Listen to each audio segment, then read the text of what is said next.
Hi everybody and welcome back to my channel. It's Russell with Ink and Paper Blog. How are you doing today? I hope you are fantastic. Happy Friday. I am so glad it is the weekend.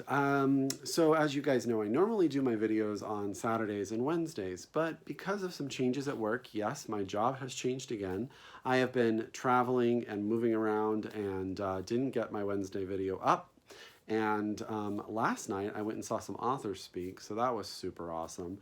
So I am a little bit late getting this video up, so I am sorry, but I will try as always to be consistent. This video is super exciting because I am going to be doing a tag. This is the Future Classics book tag that was created by Eric over at Lonesome Reader, and I will link his original video down below. And I love the idea of this tag, and I don't know if you guys remember, but I was a guest on Simon of Savage Reads, The Readers podcast, and we talked about modern classics. And I think it's one of those exciting things to think about the books that are going to be remembered way in the future. And so I really was very thrilled that this tag even came into existence. So thank you, Eric. And so I'm going to go through the 5 questions. I have 6 books because I couldn't make a decision on one of the questions, so you will see what we're going to do from there. So let's get started. The first question is, pick an established classic that you think will still be relevant in the future. And with that, I'm going with Stoner by John Williams. Isn't this cover gorgeous? Isn't this edition gorgeous? Stoner is, as I've said before, my favorite book of all time. And the reason is I tell people when I give them this book is Stoner is a book for the reader. Every word is pitch perfect. The descriptions are fantastic. The writing is flawless. The story is simple yet driven. And yeah, you'll just stop sometimes and be in total amazement of the beauty that is this book. Stoner is the story of a man whose last name is Stoner. It's at the turn of the 18 to the 1900s. He lives on a farm. I want to say in Missouri. I can't remember if that's the Midwest state he's in, but his family sends him to agricultural college in order to get a degree to come back to the farm to help after college. But when he's there, he takes an English class, falls in love with literature, gets a degree in English, a PhD in English, and never leaves. He becomes a professor at the university. This is the story of his life. It's the story of his academic career. It's the story of a marriage with ups and downs. It's the story of tenure. It's the story of so much. And it's just so tight. Like, there's not a wasted moment in this book. And to me, it's just the perfect book. And that's why it's my favorite and why I think everyone who loves to read should read this book. And it will be around. I know it will. And that's Stoner by John Williams.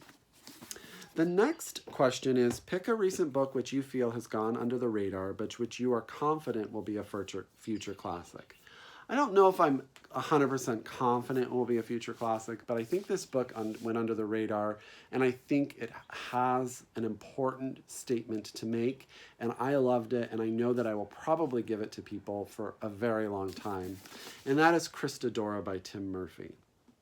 This book, just to me, summed up a part of the history of the United States and the LGBT movement and the AIDS epidemic so pitch perfect that it's just amazing. So this is the story of the Christadora. It's a building where most of our characters live. And basically it's the story of how the AIDS crisis affected more than just the gay community.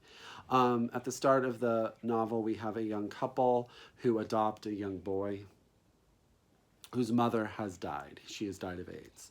And they are trying to become parents and for this child, and sort of the intricacies of that. You have other things going around. You have the drugs and art, and just there's so much. The book is so full of so much that I just think it's brilliant. And as you watch this boy grow up and you see how art and history and your family that you don't know but you want to know, and the decisions we make, and all of that stuff is just so well done that you guys will really love Christadora by Tim Murphy, and I think people will read it for years to come as just sort of a perfect note on a time period in our history. The next question is, pick a title that won one of your favorite book prizes recently, which you think will be lauded in 50 years' time. So this novel won the National Book Circle Award that for first novel that was actually started the year it won and has only been going a couple years. But it is a book that I think everyone will read forever, and that's A Constellation of Vital Phenomena by Anthony Marra. And oh my gosh, this book, guys, is so good. This is set in Chechnya, and it is, I don't even know how to explain it. This is the story of a group of people. It really starts with 8-year-old Hannah at the beginning of the novel. Her father is taken away by militants and doesn't return, and a neighbor across the way saves her and decides to take her to the hospital to get her away from what's going on. At the hospital, he meets a woman doctor who is basically the only doctor working at the time. And it's just, oh my gosh. It's about how all of these people have history, have family pasts, where the war going on within the country and in Chechnya has caused loss and has caused sadness, but they still want to live on. And this girl is sort of the symbol of hope. Where can they get her? What can they do? But the loss is so tough that sometimes it's hard to want to help other people. I don't even know how to explain how perfect this book is. And Anthony Marra is a fantastic writer, and I cannot wait to see what he does next. So the time periods jump back and forth, but it keeps sort of this narrative going about this community, and guys, it's so good. And if you've read A Constellation of Vital Phenomenon, please do a better job than I just did of selling it, because I'm just so in awe of it. I'm having a hard time articulating exactly how phenomenal this book is. But it is really, really that good. Question number 4. Pick a recent book you haven't read yet, but which you think might become a classic based upon reputation alone. For that, I'm going to go with The Heart's Invisible Furies by John Boyne. I don't know, actually, I can tell you why I haven't read this yet. I can't carry this book around. I don't know if I've told you guys this, but I take my book everywhere. So if I leave my house, my book is with me, because you never know when you're going to have downtime where you can read. So I take it with me just everywhere. It just is with me. I can't take this book with me everywhere, right? And I'm a one-book read, so I don't take different books places. So I'm waiting for the paperback. I hear it comes out in March, and I'm really excited about it because I really want to read The Heart's Invisible Furies by John Boyne. This is the story of a man. His name is Cyril Avery, and I love the first lines. It says, Cyril Avery is not a real Avery, or at least that's what his adoptive parents tell him, and he never will be.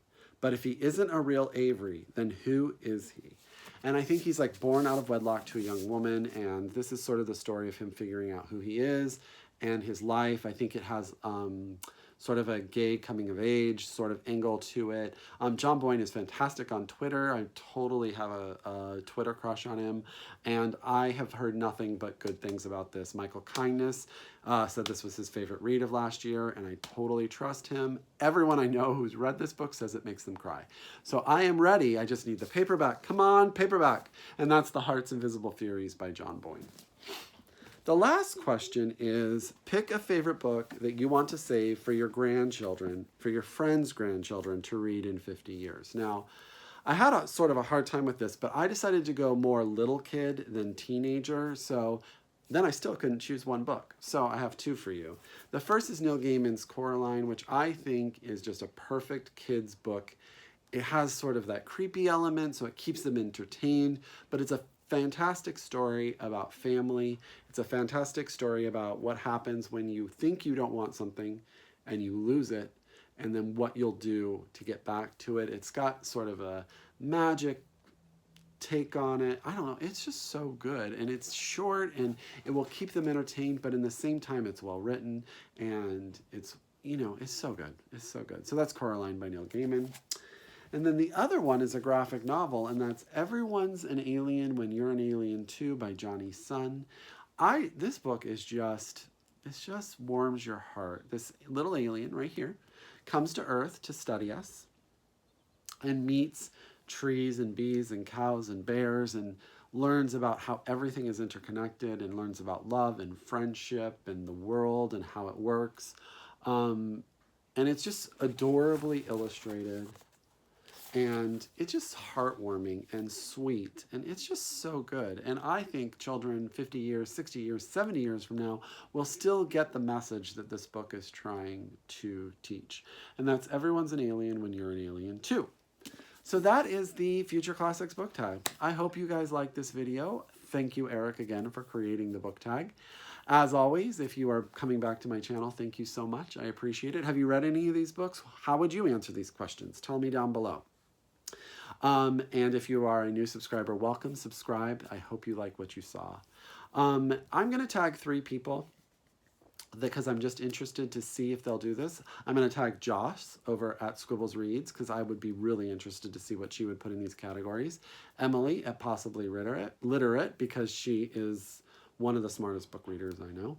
And finally, I'm always tagging Chris over at Chris's Bookish Cauldron because he really is sort of my spiritual book guide. Everything he says is exactly what I'm thinking, said way better than I've ever said it. So there you go. There's your 3 tags. I hope you guys are doing fantastic. Happy reading, and until next time, bye.